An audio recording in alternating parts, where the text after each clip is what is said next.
Bonjour à tous et bienvenue pour cette deuxième partie sur le produit scalaire. Alors dans cette partie qui va être assez courte, on va s'intéresser à un cas très particulier. C'est lorsque les vecteurs dont on veut calculer le produit scalaire sont collinéaires. Alors, deux cas. Premier cas, si AB et AC sont collinéaires et de même sens. Alors qu'est-ce qui se passe? Je vous rappelle que la formule c'était AB fois AC fois le cosinus de l'angle BAC. Et si AB et AC sont collinéaires et de même sens, comme c'est le cas sur la figure ici, eh bien ça nous fait AB fois AC fois cosinus 0, puisque l'angle BAC c'est 0. Et à ce moment-là, le cosinus de 0 ça fait 1, donc en fait on se retrouve avec seulement AB fois AC. Ensuite, si jamais nos vecteurs sont collinéaires et de sens contraire, eh bien au lieu d'avoir cosinus 0, on va se retrouver avec cosinus pi. Et cosinus pi, ça fait moins 1. Donc en fait, AB scalaire AC sera égal à moins AB fois AC, avec la petite figure à côté, voilà dans ce cas-là. Donc ces deux cas, en fait, ils vont être extrêmement importants parce qu'on va très souvent se ramener à des vecteurs qui sont collinéaires, et puis on regardera juste s'ils sont de même sens ou de sens contraire. Alors, on va regarder ce qui se passe sur un exemple.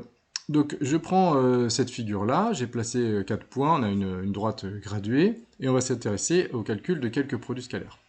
Par exemple, le produit scalaire ABAC, je regarde mes deux vecteurs, AB et AC, ils sont collinéaires bien sûr, et ils sont de même sens. Donc en fait, ce sera simplement AB fois AC. Ici, AB mesure 2 unités, AC vaut 3, donc ça nous fait 2 fois 3, c'est-à-dire 6. Voilà, c'est aussi simple que ça lorsqu'ils sont collinéaires. Si je prends AC-AD, à ce moment-là, mes deux vecteurs sont de sens contraire.